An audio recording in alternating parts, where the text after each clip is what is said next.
Welcome everyone to the show, Combustible Elements, real talk for real people. Here we try to put different ideas and perspectives together in a pot, heat it up, and get an explosion of knowledge and understanding. We understand that problems can only be fixed starting from the bottom to the top, building a great foundation for change and improvement. I'm Big Mel, and I'm joined by Ruben, aka the Monarch, and Aaron, the Hitman. Let's get started. So once again, we're back. Combustible Elements. I'm Big Mel. I'm joined by Ruben the Monarch, Aaron the Hitman. We're here to talk about a controversial topic right now. It started earlier in the year after the president was sworn in, and then now it has affected sports to a somewhat higher degree. We're going to talk about transgender athletes in sports, and then I guess we'll bridge over that in the life in this topic. This is one of those topics you really have to be sensitive about because YouTube will take it down if you're not. No matter what you think, no matter how your facts are connected. But we're going to talk about this. And we have a few examples, a recent example about this.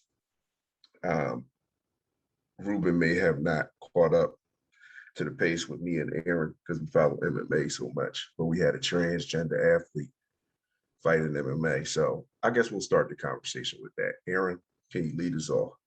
Yeah, so I seen it. At first I didn't watch the video at first. I seen a lot of people commenting on it, and I didn't really feed too much into it because I really didn't want to watch it.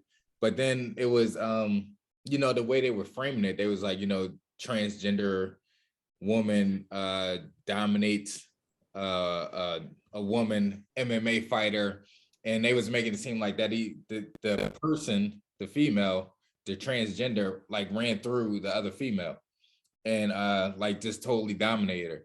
So I was like, all right, well, I want to watch it. I want to see what happened. And I watched the fight, and it wasn't the way people framed it. Because overall, I'll say my stance on it. I don't feel like that transgender athletes should be able to compete. I don't think a man transitioning to a woman should be able to compete with women. Just like I don't think that a woman transitioning to a man should be able to compete with men. That's just my stance on it. Whether people feel like it's right or wrong, politically correct or whatever, I just feel like that it shouldn't be that way. But so I watched the fight, and the transgender woman was losing the fight. Like, she didn't go in there and dominate the other woman. The other woman was a skilled fighter and was winning the round. The fight was over in the second round by a rear naked choke. The woman that lost was more of a stand-up Muay Thai type of fighter who got taken down and submitted.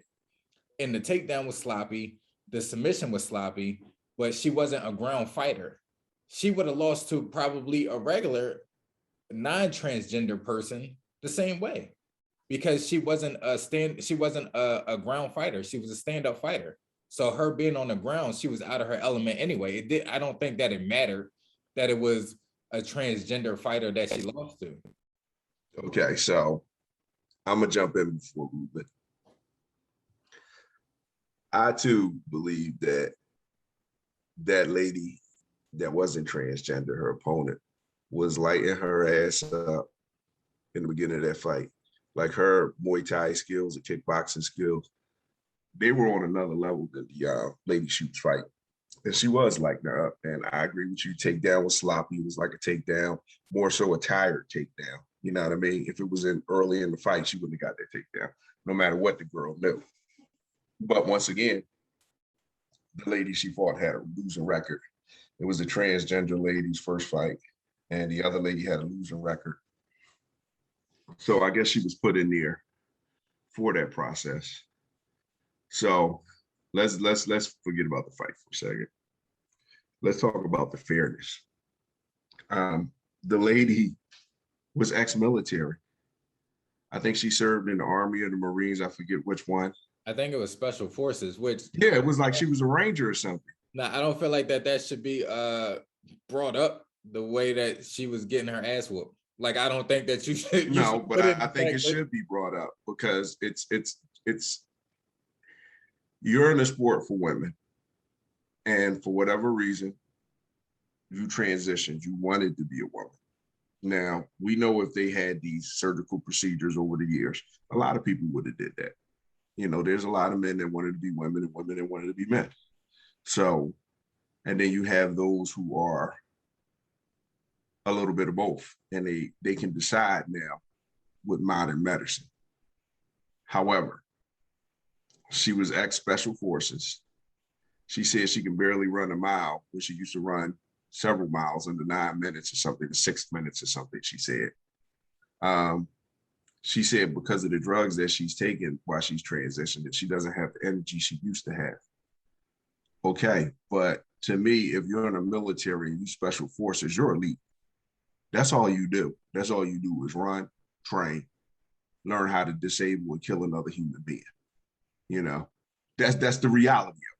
You know what I mean? They can sit down there and they can say, well, we're peacekeeper force, whatever. The reality of it is you learn how to kill other people. I mean, I can say that with Brazilian jiu-jitsu too.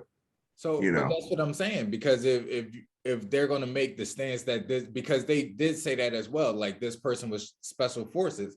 So that's why I'm thinking that the woman went in there, the transgender woman went in there and totally dominated this person because they was ex special forces.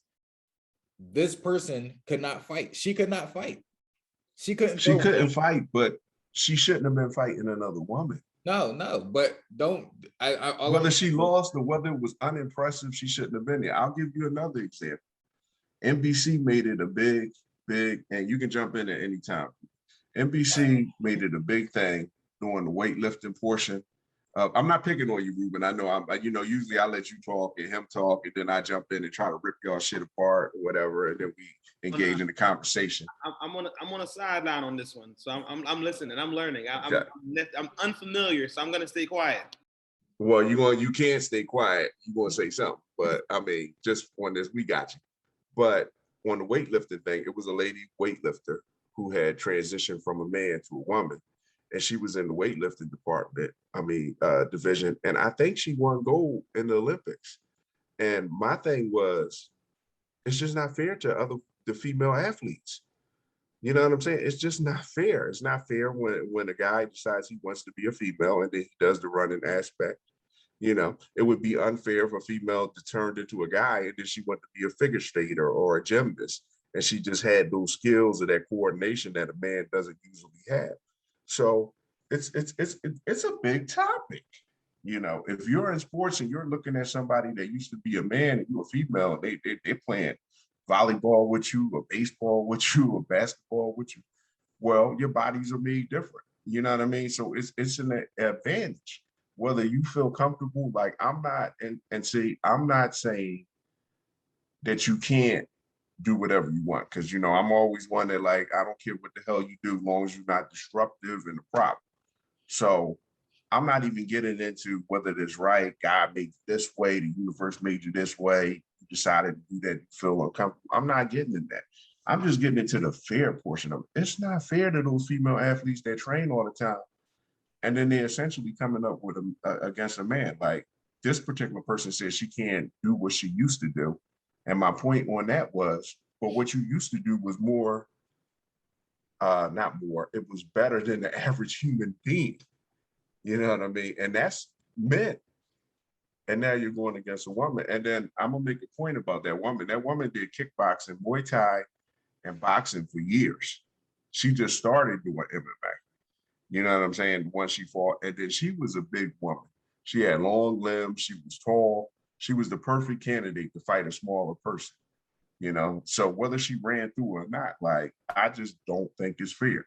Now, Ruben, we done talked a little bit about it, so come on off the sidelines and say something.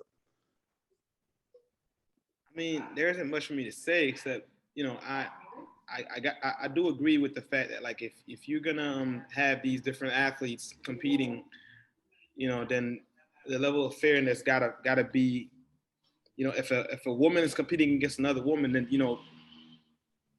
if she's biologically was born a female, you have certain limitations if you're going to go against somebody that wasn't biologically born a female, because testosterone, even when you remove it, you know, just the physical structure of that male is still there.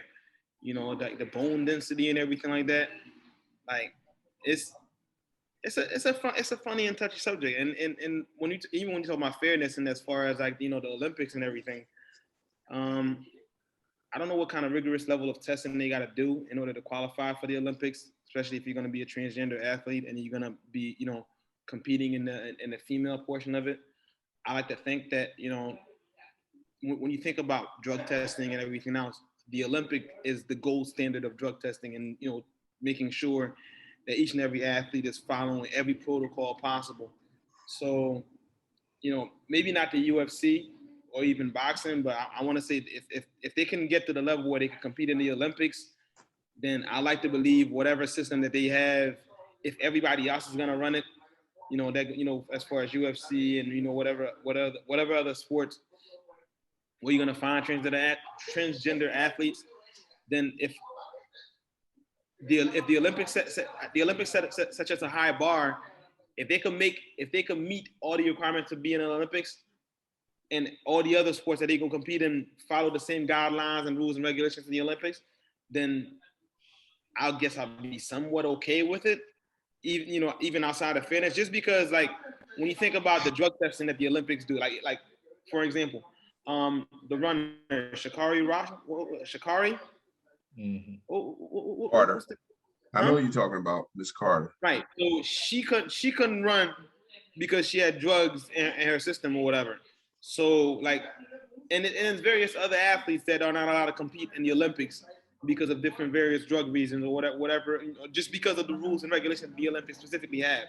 So if you're an athlete and you're transgender and you can meet Olympics quality level, you know, security and not security, wrong word, but testing and passing all the rules that they have, as long as, like, whether it be UFC or boxing or whatever other sport, if they follow those same guidelines, I like to believe that that would leave somewhat closer level of fairness. You know, Okay. So Go ahead, Aaron. just real quick. I'm gonna say a whole lot about what you just said. Because like meeting requirements is completely different. So if you had if your son, or no, if your daughter, you have a daughter, Ruben? Yeah. So if your daughter was, yeah, both.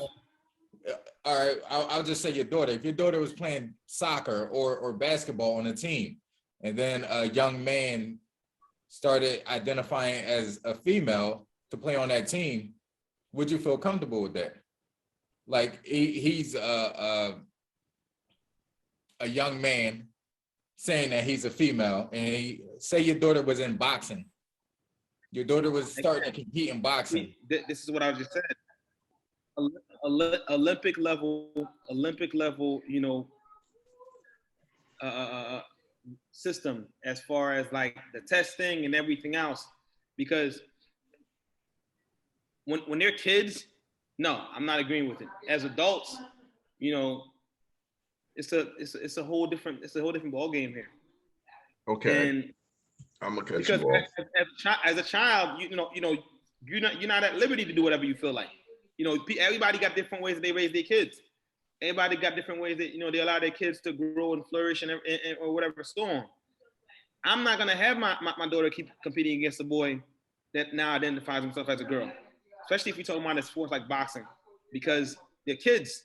So, you know, especially like I got a 9-year-old. If she wanted to put the gloves on, she's gonna put the gloves on against another 9-year-old girl. Now putting the gloves on against a 9-year-old boy, regardless of how he identifies himself. Now, if she's 19, 20 and competing, and again, it's Olympic level testing and all that other stuff, now we can somewhat make sure that, like, you're not juicing yourself with whatever, you know, like, because I trust the Olympic process when it comes to how they test athletes. I don't trust necessarily, and this is not me calling out the UFC, but the UFC or whatever, you know, or different whatever other organization they may have that do mixed martial arts, or even boxing, for instance, because we all know it's pay to play. From what I know, Olympics, you can't do pay to play. Okay, so let's go to the Olympics, and then we're going to transverse to other points. First of all, the testing that they do, they have to develop the testing. For years, people was using THG before they found out about it. You know what I mean? You don't just test somebody and say, oh, you got something in there we ain't seen before, this and that. They only test for the stuff that they know. So it's always something that they don't know coming down the pipe. There's also,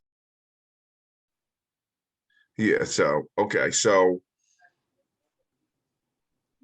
the UFC and other sporting events, they do use a standard that's almost as high as the international standard because they have international events too.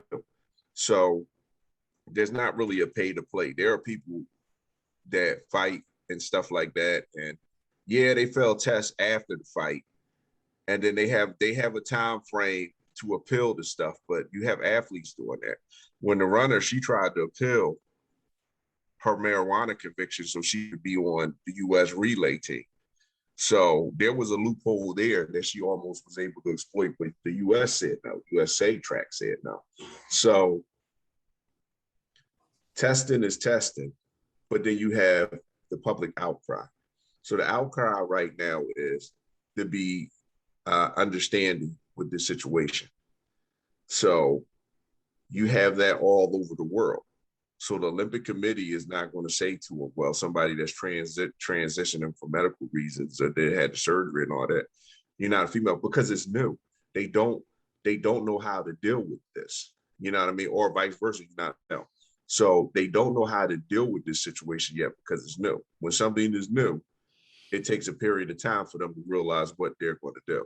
That's number one. Number two, you said something about your 9-year-old daughter. She wanted to box and she boxed a boy. Well, I used to teach these kids Brazilian Jiu-Jitsu. Let me tell you something. Brazilian Jiu-Jitsu, them girls at a young age are just as strong as them boys and end up being a lot better than those boys. Aaron will attest to this. They're more flexible. They grasp it a little bit better. They really be jacking them boys up. Number two, even with the boxing, unless you have a boy that's really skilled. Now, granted, once they start getting around 13 and 14, there's no contest. The boys done surpass them because they get naturally stronger. You know what I mean? And then that supersedes that flexibility, or that they're not on the same level, I should say, because the strength comes into play. But a lot of times, the boys, when they 9, 10, 7, 8, they be lighting them boys up. I mean, they be lighting them up bad because they just on the same level. It's even kill until that testosterone kicks in. So my point in saying that was just to correct you. It's better to have your daughter learn how to do things, and if it's boys around when she's younger, than to say, okay, she can decide to do this when she's like 18, 19, because she might really get hurt bad, as opposed to when she's like 9 or 10. If she has any skills, natural skills, she'll be delivering shit out of a lot of the boys her same age. Do you disagree with me, Aaron? No, I think especially like when you talk about jujitsu, even some of the younger females that competed or trained with us were pretty good, and they could the skills are, if their skills were above mine, the only way that I can compete with them is that I was stronger than them because I was a male. And vice versa. The same thing goes for like even the younger males who were teenagers, or even when I first started in jiu-jitsu, it was a guy, he was around my age, a little bit younger than me, and he was like super good, super flexible, super fast, but I was stronger than him. So no matter when he got me in compromising holds, I was able to power out of it. So I just feel like in some aspects of sports, when people transition from being a male to a female, they still might hold that advantage, even though if the person is more skilled than them, if you still hold that power, that's just going to be an advantage, unless they fighting like Chris Cyborg. I mean, because she she'd tune up some dudes too, but I don't know. It's like, Well, since you mentioned that, Shout out to Amanda. She conquered the giant. My people that follow jiu-jitsu know what I'm talking about. So we're gonna shout out Amanda for that. Now go ahead, continue. No, that's pretty much it. I didn't really watch the weightlifting competition because I'm not really into weightlifting, so I didn't watch it in the Olympics. I just heard again people talking about it. I didn't look too much into it because I didn't really care. But the one it's a topic that matters because they dedicated an hour and a half to it on the prime time show. Right. And other stuff was going on. And I don't watch the news, so again, it didn't really matter. So I didn't look into it, is what I'm saying. I'm not saying it didn't matter. It didn't matter to me, is what I'll say. But I could have sworn that when it came to the transgender athlete, she didn't really place because she couldn't even get Go ahead.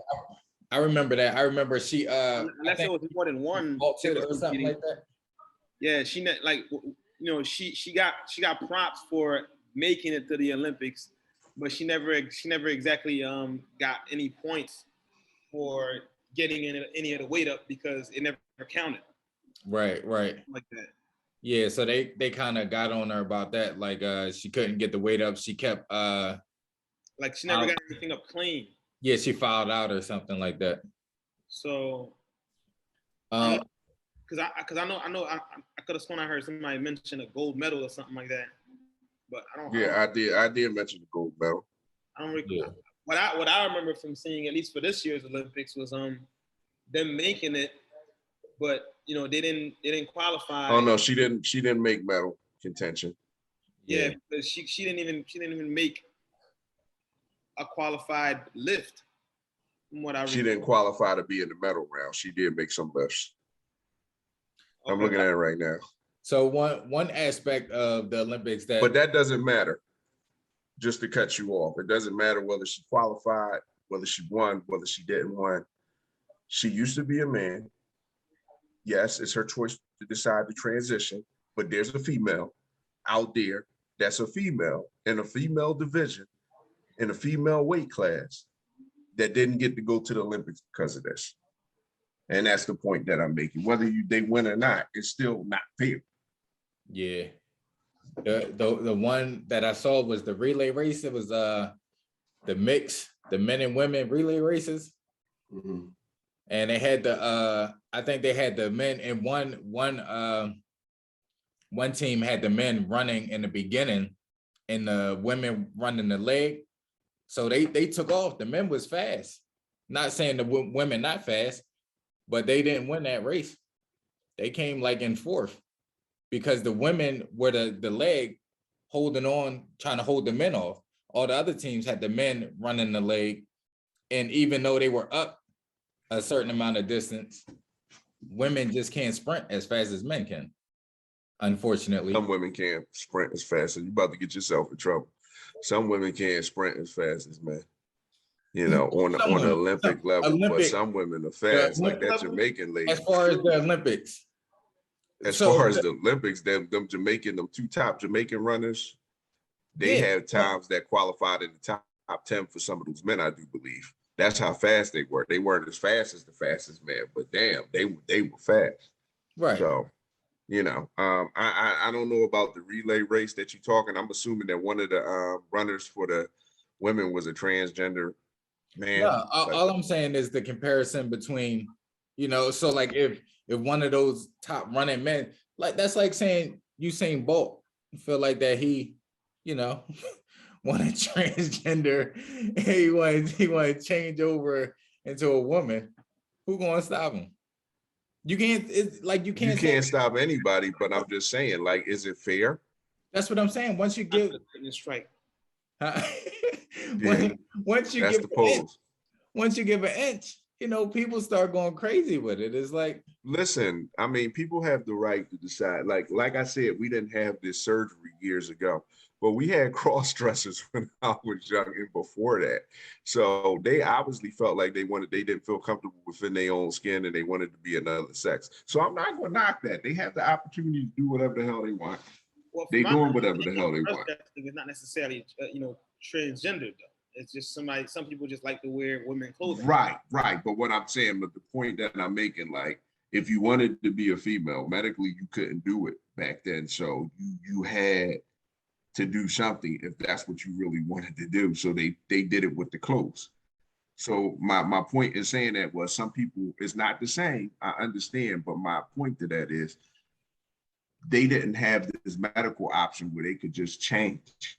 You know what I'm saying? Now they got the medical option where they can just actually just do it. They don't have to pretend to do it, or they don't have to live their life as being part male, part female.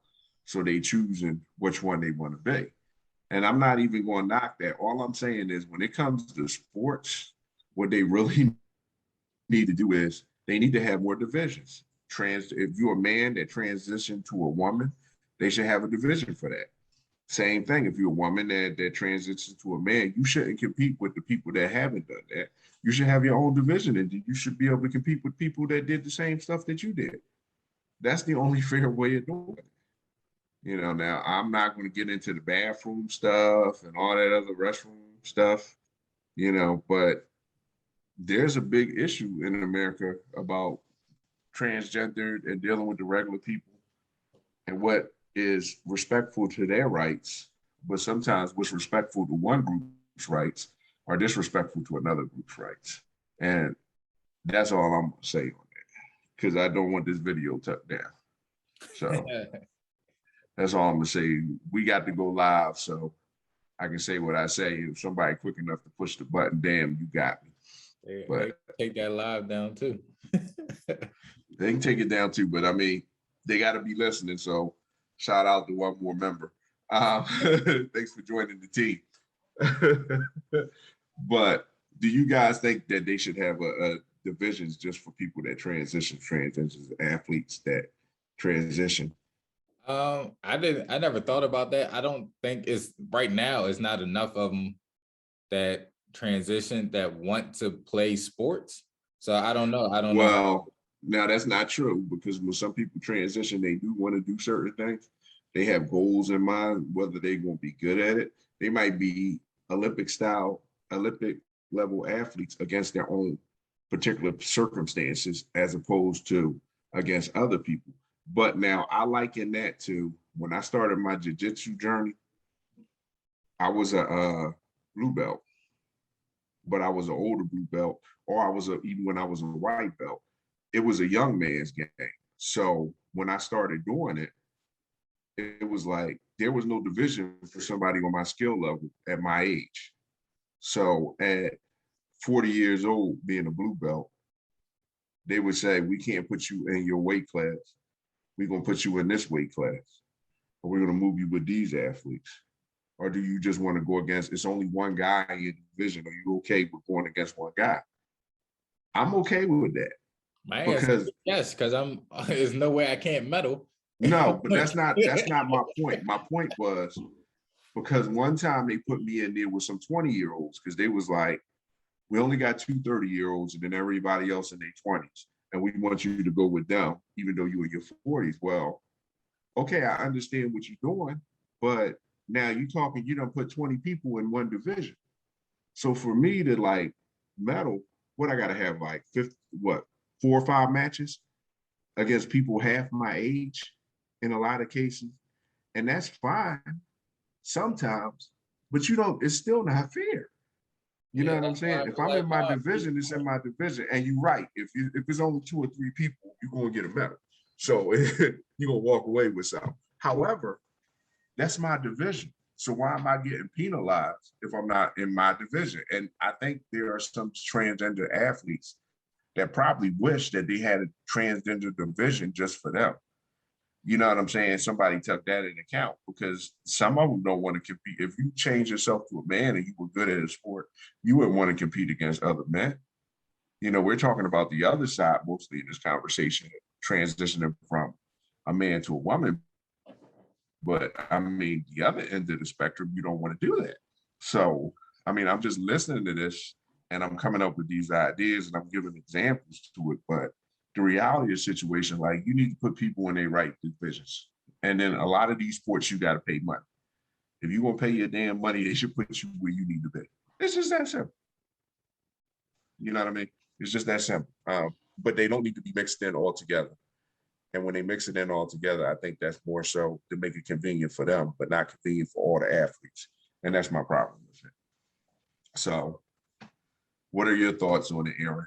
Because you was busting my chops because you said I'd always get a medal. You damn right. I got a whole bunch of them in my closet. I mean, I'm just saying, like, I know it was one tournament where I could have went against, I was heavyweight. I was in between heavyweight and the weight class under that, and they was like, "Do you want to go with the heavyweights? We only got 2 heavyweights, and they going for the belt or whatever." So I was like, "Nah, like I'm trying to go compete with the other people." I got 3rd place in that one. I'm like, man, if I would have just went over to the heavyweight joint, I would have had a belt. I would have been able to take that joint home. Or you would have got your ass crushed. No, I knew. I love the confidence, but you might have got your ass crushed too. I knew the 2 heavyweights. I knew I would have got a belt, but I wanted to I wanted to get the gold in the other weight class. But yeah, I mean, it's nothing wrong with wanting to be in the weight class that you're supposed to be in, but I mean, you can't.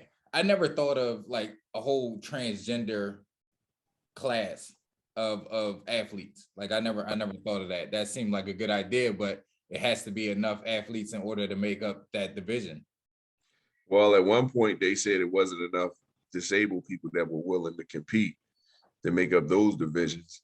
And then look, they have a whole Olympics for it. Stadium full, events are full. You know what I mean? Like we're talking about transgender people. Like it's only like a few of them.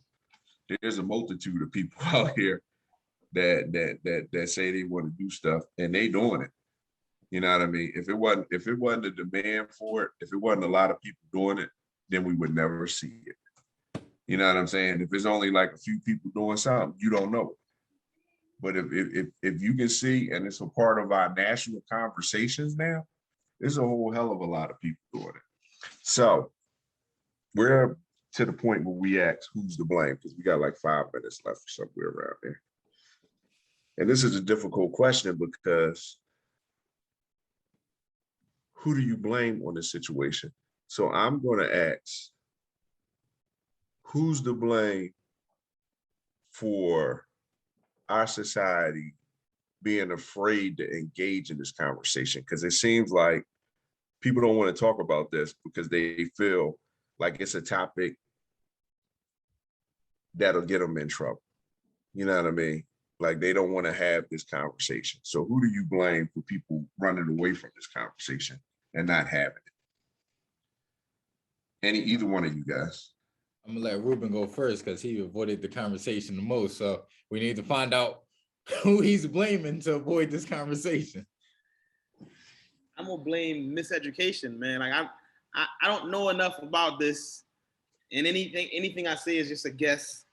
So because until I know more about a topic, I don't like to try to like make myself, like some type of expert or whatever. So that's why I just stayed quiet for the most part, and I said what I thought I knew, but I can't blame anybody right now, on my end. So until I know more, I've heard both of y'all views. I like Mel's idea of creating a league specifically for transgender people so they could compete at the highest level against other transgender people, as opposed to a male who transitioned into a woman and now competing against a woman, or vice versa, a woman transition into a man not competing against men.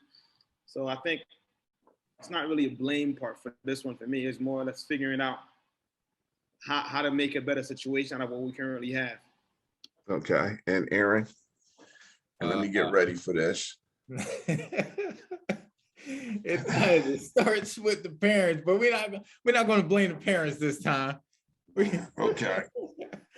I'll keep the shirt ready though. I'll keep it pressed in the closet because I know it's coming back out. Go ahead. We're gonna blame. I really don't know who to blame.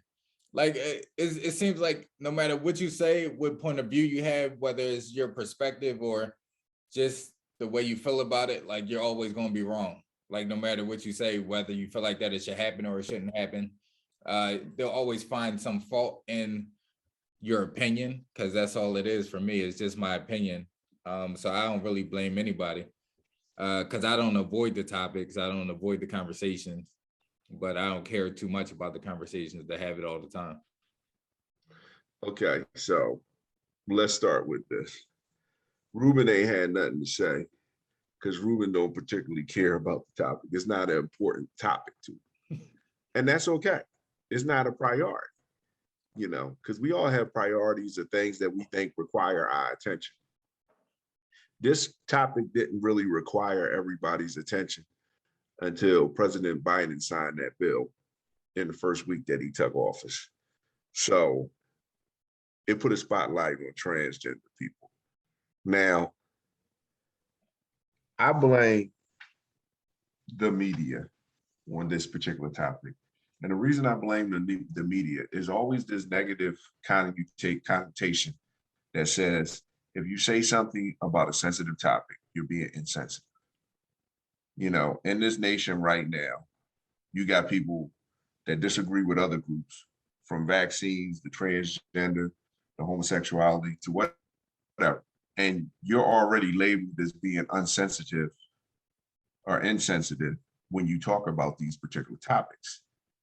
I don't think that's right. If you have a stance and you have an opinion, you are not only required to state your opinion, you also have the right to state your opinion. But you have a duty to state your opinion because you're part of a group and somebody needs to speak for them. Does that mean that you have to hate the other side of the coin? No, never means that. But does that mean you have valid points? Just in this conversation, when I said the division for the transgender athletes and this and that, that's nothing that I came up with before the show. This is something we talked about, and then I came up with during the show. When you have conversations, and when we have conversations about everything, we learn so much more because we learn your point of view. Your point of view may have merit, but if we don't talk about something, then it's going to be disinformation, and we're going to have a lot of hurt feelings. And I think that's where we're at, because the mantra right now is be sensitive. Well, sometimes when you have a conversation, you're a little insensitive. So I want to thank everybody for joining us for Combustible Elements. I'm Big Mel. I'm joined by Aaron the Hitman, Ruben the Monarch. We're trying to talk about topics that nobody else wants to talk about. We're going to try to build that bridge towards the future. And we're out here on all platforms. If you want to, and if we're looking for guests for the show, so